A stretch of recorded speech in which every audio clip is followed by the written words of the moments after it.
കുടുംബവാഴ്ച എന്ന് പറയുന്നത് കോൺഗ്രസിന്റെ മാത്രമാണ് എന്ന രീതിയിലാണ് പലപ്പോഴും ഇങ്ങനത്തെ വിമർശനങ്ങളൊക്കെ CPM മുന്നോട്ട് വെക്കുന്നത്. പക്ഷെ അങ്ങനെയല്ല.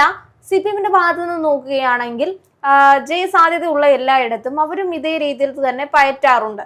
പക്ഷെ അത് പ്രത്യക്ഷത്തിൽ വന്ന് സമ്മതിക്കാനുള്ള ഒരു ബുദ്ധിമുട്ടാണ്. ഇപ്പോ ഗോവിന്ദൻ മാസ്റ്ററിന്റെ കാര്യമാണെങ്കിൽ സെക്രട്ടറി ആണ്, അല്ലെങ്കിൽ സംസ്ഥാന സെക്രട്ടറി, അല്ലെങ്കിൽ അങ്ങനെ ഒരു നേതൃത്വത്തിൽ ഇരിക്കുന്ന ഒരാളാണ്. അപ്പൊ അദ്ദേഹം ഇതിനു മുൻപും പറഞ്ഞിട്ടുണ്ടായിരുന്നു താൻ മത്സര രംഗത്തേക്ക് ഉണ്ടാകില്ല, ഈ നേതൃത്വ സ്ഥാനത്ത് തന്നെ ഇരുന്ന് തിരഞ്ഞെടുപ്പ് പ്രചരണം നയിക്കുക തന്നെയായിരിക്കും. ഒന്നെങ്കിൽ സംസ്ഥാന സെക്രട്ടറി സ്ഥാനം രാജിവെച്ച് മാറി നിന്നുകൊണ്ട് മത്സരിക്കണം, അല്ലാതെ സെക്രട്ടറി സ്ഥാനത്ത് ഇരുന്നുകൊണ്ട് മത്സരിക്കാൻ താല്പര്യം. ജില്ലാ സെക്രട്ടറിമാരാണെങ്കിലും സംസ്ഥാന സെക്രട്ടറി നേതൃത്വത്തിൽ ഇരിക്കുന്ന ആൾക്കാരൊക്കെ പൊതുവെ തെരഞ്ഞെടുപ്പ് നയിക്കുന്ന ഒരു ജോലി തന്നെയാണ് അവർക്ക് കൊടുക്കുന്നത്.